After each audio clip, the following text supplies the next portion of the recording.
성도님들 추석 연휴를 맞아서 가족들, 친지들 만나게 되시니까 어떻습니까?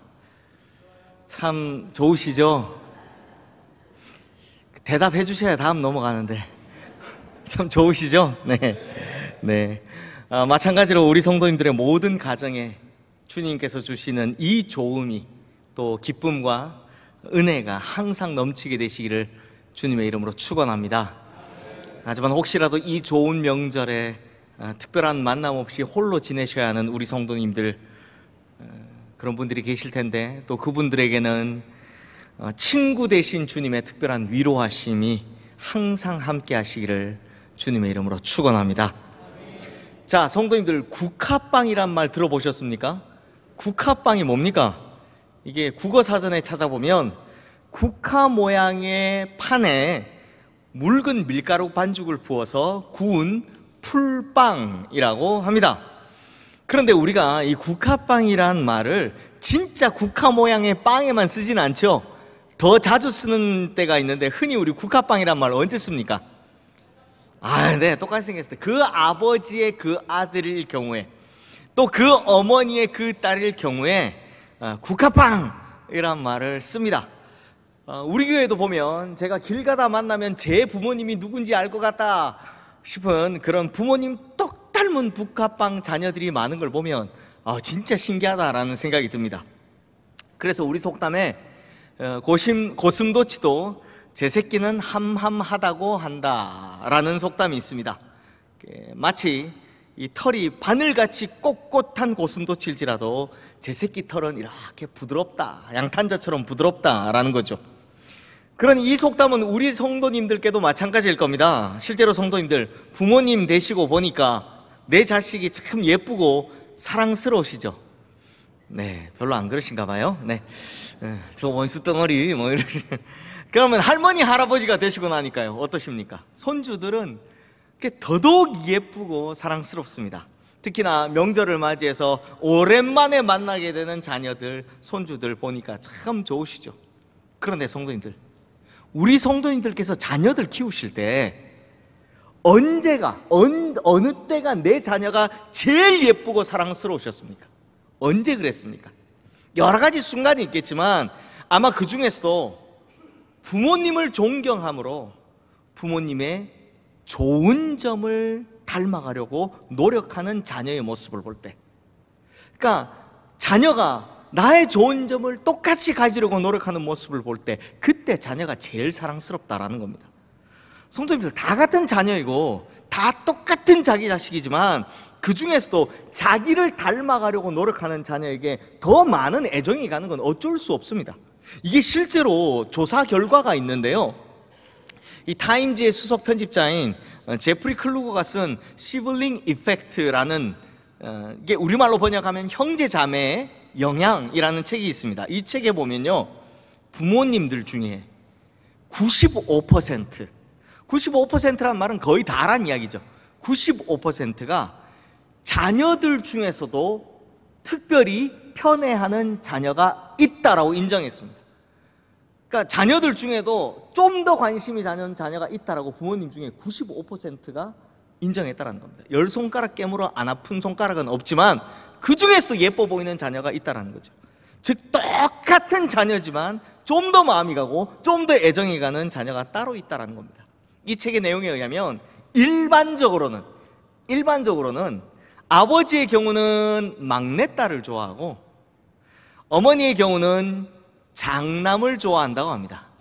그러니까 일남일녀인 집안은 화평한 거죠.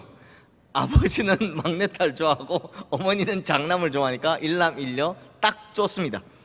하지만 더 큰 영향을 미치는 건요, 자녀들의 성별이나 혹은 몇째냐라는 위치보다는 나와 닮은 점이 있는가, 나를 닮았느냐 하는 것이 자녀에 대한 선호도를 결정하는 것에 가장 큰 영향을 미친다고 합니다.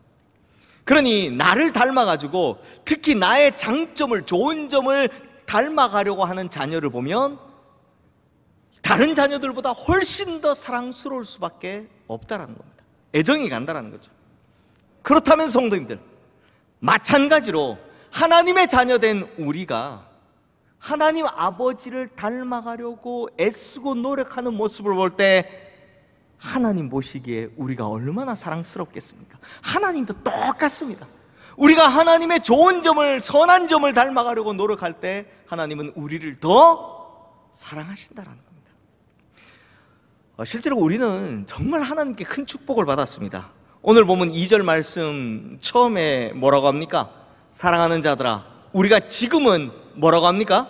하나님의 자녀라 라고 말씀합니다. 즉 하나님 아버지께서 우리를 당신의 자녀로 삼아주신 그 놀라운 축복을 받았다는 겁니다. 하나님께서 친히 너는 내 사랑하는 아들이다, 너는 내 사랑하는 딸이다 라고 일컬어 주신 그 놀라운 위대한 축복을 누가? 바로 우리가 받았다는 겁니다. 내가 받았다는 겁니다. 그러므로 성도님들, 뭐 이렇게 생겨 먹으나 저렇게 생겨 먹으나 뭐 능력이 많으나 적으나 뭐 어쨌든 간에 우리는 모두 다 하나님의 사랑받는 자녀라는 겁니다. 이 엄청난 축복을 받은 거죠. 그러면 대체 어떻게 이 놀라운 축복을 우리가 받게 된 걸까요? 사실은 정말 특별한 자격이 없습니다. 우리는 이런 축복을 받을 자격이 없습니다. 그런데 하나님의 엄청난 사랑으로 말미암아 이 일이 가능하게 되었다는 겁니다. 전적인 하나님의 자기 희생적 사랑으로 말미암아 우리가 하나님의 자녀가 되었다는 겁니다. 그러므로 받을 자격 없는 사람이 받는 걸 뭐라고 합니까? 은혜라고 하지 않습니까? 이것이 바로 은혜이죠. 즉 은혜로 말미암아 그렇게 되었다라는 겁니다. 우리가 하나님의 자녀가 되었다는 거죠. 그래서 오늘 본문 1절 말씀 보십시오. 우리 1절 말씀 함께 읽겠습니다. 보라, 아버지께서 어떠한 사랑을 우리에게 베푸사 하나님의 자녀라 일컬음을 받게 하셨는가? 우리가 그러하도다. 그러므로 세상이 우리를 알지 못함은 그를 알지 못함이라. 얼마나 큰 사랑으로 우리를 자녀 삼았는지 바로 우리가 그 대상이다라는 겁니다. 이 말씀이요, 세번역 성경에는 참 이해하기 쉽게 잘 번역이 되어 있는데요, 제가 한번 읽어드리겠습니다. 아버지께서 우리에게 얼마나 큰 사랑을 베푸셨는지를 생각해 보십시오. 하나님께서 우리를 자기의 자녀라 일컬어 주셨으니 우리는 하나님의 자녀입니다. 정말 헤아릴 수 없는 그 크신 하나님의 사랑으로 우리가 하나님의 자녀가 되었다라는 겁니다. 그렇다면 성도님들, 이렇게 놀라운 은혜, 이렇게 놀라운 축복을 받은 우리라면 이제는 당연히 하나님의 그 크신 사랑에 옳게 반응하는 좀 제대로 된 하나님의 자녀가 되어야 되지 않겠습니까? 당연히 하나님의 좋은 모습을 쏙 닮아가는 또 좋은 아들, 좀 사랑받는 딸이 되어야 되지 않겠습니까? 그런데 이걸 다 아는데 문제가 하나 있습니다. 그게 뭐냐? 우리의 기억력이 너무나 나쁘다라는 겁니다. 우리의 기억력이 너무 나쁘다라는 거죠. 방금도 아멘 하셨을 텐데, 아멘 하셨죠? 이제 원고에 아멘 하셨을 텐데 써놨으니까 하셔야 돼요. 아멘 하셨을 텐데 문제는 뭡니까? 요 예배당 문만 나가면, 교회 정문만 나가면 이게 다 까먹어 버린다라는 겁니다. 은혜 받고 막 내가 이렇게 살아야지 결단해놓고 문 밖에 나가면 언제 그랬냐는 듯이 산다라는 겁니다. 즉 우리가 평소에 하나님의 자녀, 내가 하나님의 자녀다라는 걸 너무나도 쉽게 잊어버리고 산다라는 거죠. 그러다 보니 하나님의 자녀로 사는 법, 그 방법 또한 잊어버렸다라는 겁니다. 실제로 우리 성도님들은 어떠십니까? 어디든 그 각자의 삶의 자리에서 살아가실 때, 그래 나는 하나님의 아들이야, 그래 나는 하나님의 딸이야, 그러니까 오늘 하루도 내가 하나님의 자녀답게 좀 티내면서 살아보자, 이런 생각 하십니까? 하십니까? 네, 하시면 진짜 다행인데.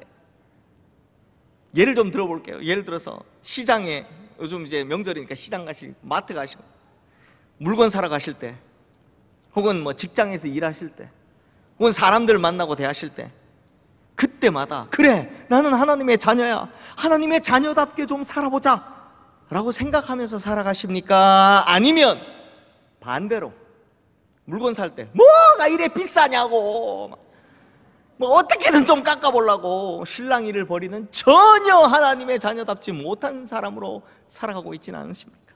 또 직장에서 화가 나면 화가 나는 대로, 뭐 짜증 나면 짜증 나는 대로 다 표출하며 살아가는 전혀 하나님의 자녀답지 못한 모습으로 살아가고 있지는 않으십니까? 그리고 가까운 사람들, 우리 가족들, 친지들, 자녀들, 부모님 만나고 대할 때 내 감정, 내 기분에 따라서 막 그 일그러진 모습 그대로 다 표출하느라고 전혀 하나님 자녀답지 못한 모습으로 살아가고 있지는 않습니까? 만약에 그렇다면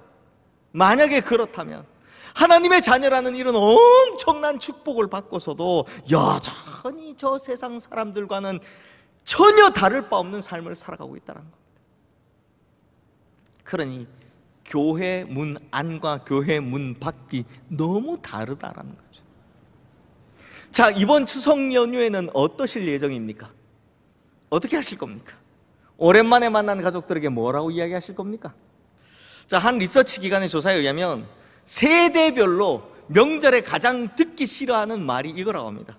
인사말, 이거 정말 하지 마시라.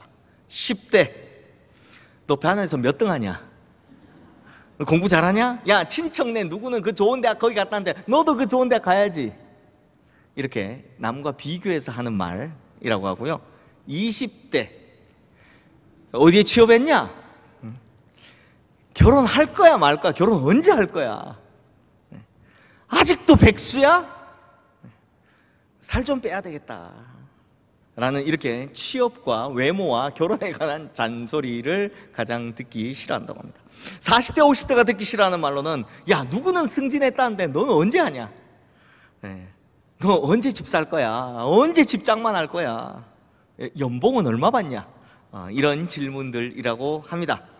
저는 우리 시흥교회 성도님들은 당연히 안 그러실 거라 믿지만 혹시나 무의식 중에 이런 말씀 하지 않으실지. 근데 진짜 제가 일부 설교 마치고 우리 이제 올해 신대원 시험 보는 김주환 전도사님 보고 저도 모르게 이렇게 이야기하더라고요. 추석에 집에 가냐고. 집에 간다길래 공부 열심히 해야지, 수험생한테 추석이 어딨냐고 했더니 옆에 계셨던 우리 부목사님들이 목사님 그 추석에 하지 말아야 할 잔소리 저한테. 근데 진짜 저도 무의식 중에 그렇게 이야기를 하더라고요. 그러니 혹시나 하는 마음에 괜한 기우로 우리 성도님들은 그러지 마시라고 말씀을 드리는 겁니다. 저런 사실에 누구보다 스트레스 받는 건 당사자니까요. 당사자 다 알고 있으니까요. 굳이 그렇게 말씀하지 않으셔도 될 것 같습니다. 그러니 우리는 어떻게 해요? 하나님의 자녀답게 이런 흔한 말이나 이런 흔한 표현과는 좀 다르게 격려의 말을 해주신다면 얼마나 좋겠습니까? 근데 그것도 괜히 관섭이 될까 봐 격려의 말도 과하면 문제가 되니까 그냥 아무 내색 안 하고 그냥 웃어만 주시면 어떨까요? 우리는 하나님의 자녀니까 우리가 하는 말이나 표현들이 좀 우리가 살아가는 삶의 방식들이 흔히 보통 사람들이 하는 것과는 좀 달라야 되지 않겠습니까? 제가 이런 이야기하면 자녀들만 좋아합니다. 10대, 20대, 30대, 40대가 나왔으니까. 이 반대로 자녀분들, 손주분들 잔소리같이 들리시겠지만 여러분들 믿음 생활 잘하는 것이요, 이제는 부모님의 유일한 소원입니다. 그리고 할머니, 할아버지의 평생 기도 제목입니다. 이걸 알면서 왜 그렇게 교회를 안 가십니까? 왜 그렇게 예배를 등한시하십니까? 그래서 보면 오늘 분명히 이 자리에는 명절이라고 부모님이나 할머니, 할아버지 손에 끌려서 어쩔 수 없이 억지로 교회에 나와서 지금 앉아 계신 분들 분명히 계실 겁니다. 그런데요, 그분들에게 진짜 권면하고 싶습니다. 하나님의 자녀가 되었다라는 이 놀라운 축복을 왜 그렇게 애써 외면하려고 하시는 겁니까? 그래, 하나님의 자녀가 되었다라는 축복만 쏠랑 받아먹고 그렇게 살지 못한다면 그야말로 이거 완전 철천지 불효자식 아닙니까? 그러므로 부모님 말씀에 잘 순종하는 자녀를 부모님께서 더욱 사랑하시듯이 하나님께서도 하나님 말씀에 잘 순종하는 자녀를 더욱더 사랑한다는 걸 잊지 마시길 바랍니다. 사랑하는 성도님들, 앞서도 말씀드렸지만 부모가 자녀에게 가장 기뻐하는 일, 가장 예쁘게 보일 때가 언제, 무엇이라고 했습니까? 자녀가 부모님의 좋은 모습을 닮아갈 때입니다. 자녀가 부모님의 기대대로 잘 자랄 때 부모님 가장 큰 기쁨을 느끼게 된다는 겁니다. 이건요, 하나님도 똑같으십니다. 하나님도 다르지 않습니다. 그러므로 하나님께서도요, 우리가 하나님의 선하고 아름다운 모습을 닮아갈 때 그때 막 우리를 향한 사랑이 폭발하시는 겁니다. 우리를 자녀 삼으신 기대대로 우리가 잘 자랄 때 그때 하나님께서 정말 그 사랑이 폭발하신다는 겁니다. 그래서 이 하나님의 원하심을 오늘 말씀에서 어떻게 말씀하냐? 오늘 본문 3절 말씀에 보면 주를 향하여 이 소망을 가진 자마다 그의 깨끗하심과 같이 자기를 깨끗하게 하느니라. 즉 닮아간다 라고 말씀하는 겁니다. 그러므로 이 말씀을 보면 하나님께서 우리를 자신의 자녀로 삼아주신 이 축복이, 그래, 야, 너 이제부터 어떻게 살아도, 네 마음대로 살아도, 아무렇게나 살아도 너는 내 자녀다 라는 의도를 가지신 축복이 아니라 이제부터는 하나님의 자녀답게 살아다오, 나를 좀 닮아서 그렇게 살아다오 라고 하시는 하나님의 강한 권면이 담겨져 있는 축복이다라는 겁니다. 그러므로 이제부터 우리는요, 말 한마디를 해도 하나님의 자녀답게 해야 하는 겁니다. 이제부터 우리는 행동 하나를 해도 하나님의 자녀답게 해야 한다는 겁니다. 왜냐? 하나님의 자녀가 되었다라고 확신하게 되면 하나님 닮은 모습으로 살고자 하는 소망, 깨끗하고 거룩하게 살고자 하는 소망이 생길 수밖에 없기 때문이다라는 겁니다. 그래서 이전에 죄악된 사고방식, 죄악된 가치관, 죄악된 생활방식, 죄악된 언어, 죄악된 습관 다 버리고 하나님의 자녀답게 살아가게 된다라는 거죠. 그러므로 우리 성도님들께서는 하나님의 자녀로서의 축복을 누리는 만큼 그 크신 사랑에 대한 은혜를 갚아가는 아버지 하나님께로부터 더 큰 사랑을 받는 주님의 거룩한 자녀들 되시기를 주님의 이름으로 축원합니다. 이제 말씀을 마무리하겠습니다 라고 하니까 오늘 설교가 평소보다 짧구나, 혹은 야, 목사님 오늘 웬일로 설교를 좀 쉽게 하시려고 하시네 라는 생각을 하셨다면 네, 맞습니다. 목사도 센스가 있어야 합니다. 추석 명절을 맞아 아니, 추석 명절 맞아서 오랜만에 가족들 다 함께 예배 드리시고 이거 끝나면 이제 식사하러 가실 텐데 또 오랜만에 막 할머니 할아버지 손에 이끌려서, 부모님 손에 이끌려서 뭐 억지로 예배 참석하는 우리 자녀들도 있을 텐데 뭐 여기서 막 너무 어려운 이야기, 막 제가 평소에 하는 것처럼 막 너무 복잡한 이야기, 아니면 설교를 너무 못해서 너무 지루한 이야기, 막 그것도 아니면 막 예수 제대로 안 믿으면 저주를 받을 겁니다, 뭐 심판받을 겁니다, 이런 이야기 하면 안 되잖아요.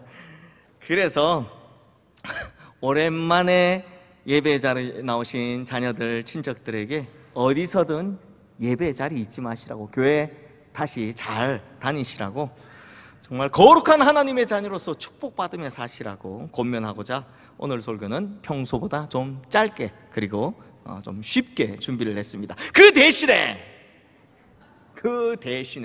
제가 드리는 이 마지막 권면만큼은 꼭 기억하시기를 바랍니다.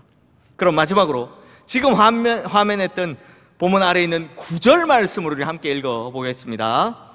하나님께로부터 난 자마다 죄를 짓지 아니하나니 이는 하나님의 씨가 그 속에 거하며 그도 범죄하지 못하는 것은 하나님께로부터 났음이라. 아멘. 이 말씀에 보면 하나님께로부터 난 자마다 죄를 짓지 않는다고 합니다. 즉 하나님의 자녀가 된 자는 이제는 죄와 멀리 떨어져 살게 된다고 합니다.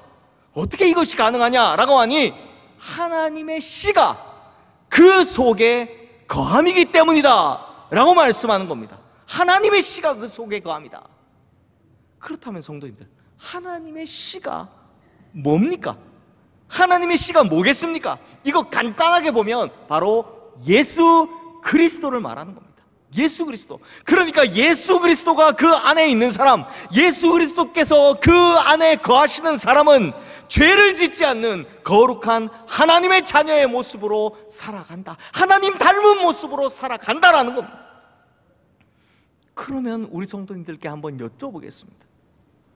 우리 성도님들, 우리 안에는 거룩한 하나님의 씨가 있습니까? 거룩한 하나님의 씨가 있습니까? 네, 당연히 있습니다. 무조건 있습니다. 왜냐하면 우리는 하나님께로부터 난 하나님의 자녀가 되었기 때문입니다. 보십시오, 성도님들. 우리가 부모님하고 어떻게 그렇게 똑같이 생길 수 있습니까? 어떻게 국가빵이 될 수 있었습니까? 우리가 부모님하고 어떻게 그렇게 심지어 성격마저도 막 버릇마저도 그렇게 똑같을 수 있습니까? 이유는 하나입니다. 같은 DNA를 가졌기 때문입니다. DNA를 통해서 나왔기 때문입니다. 그러므로 이제 하나님의 자녀가 된 우리에게 하나님의 씨가 있다는 건 우리 안에 하나님과 똑같은 그 거룩한 DNA, 하나님의 능력의 DNA가 우리 안에도 있다라는 겁니다. 그러므로 우리 안에는 이미 이 세상을 이길 힘이 있고요, 우리 안에는 이미 저 죄악의 유혹들을 이겨낼 거룩의 능력이 있다라는 겁니다. 그렇다면 이제부터라도 이 하나님의 씨를 가진 우리가 이 힘과 능력을 좀 올바르게 잘 사용해야 되지 않겠습니까? 그러므로 성도님들, 이제는 이 세상의 저 죄악된 사고방식에 지지 마십시오. 더 이상 죄악된 생활방식, 죄악된 언어, 죄악된 습관에 매이지 마십시오. 우리에게는 이미 이것들을 이겨낼 힘과 능력이 있습니다. 왜요? 우리 안에는 이미 거룩한 DNA, 능력의 DNA, 바로 예수 그리스도께서 거하시기 때문입니다. 그러므로 우리 성도님들, 또 이 자리에서 함께 예배드리는 가족들, 이제부터는 우리에게 최고의 아버지가 되신 하나님을 잘 닮아가셔서 능히 이 악한 모든 것들을 이겨나가시는 귀한 하나님의 자녀요, 능력과 거룩함을 갖춘 진짜 멋진 하나님의 자녀들 다 되시기를 주님의 이름으로 축원합니다. 기도하겠습니다. 우리를 모든 죄악에서 건져내 주시고 친히 자녀로 삼아주신 하나님 아버지, 특히 주님의 자녀된 우리에게 예수 그리스도라는 그 귀한 하나님의 씨를 주셨음에 감사를 드립니다. 그러므로 이제 우리 안에 거룩한 DNA, 능력의 DNA, 곧 예수 그리스도께서 거하심을 믿고 이 죄악된 세상과 수많은 유혹들을 능히 이기며 살아가게 하여 주시옵소서. 또한 이제 내 아버지 되신 하나님 아버지를 날마다 순간마다 더욱더 닮아가게 하여 주시옵소서. 그리하여 우리의 언어가 바뀌게 하시고 우리의 생활 습관이 바뀌게 하시는 이 놀라운 은혜를 허락하여 주시옵소서. 그래서 결국엔 하나님께 더욱더 큰 사랑을 받고 더 큰 인정을 받는 주님의 귀한 자녀들 다 되게 하여 주시옵소서. 우리 안에 거하시는 거룩한 씨가 되어주신 우리 주 예수 그리스도의 이름으로 기도드리옵나이다. 아멘.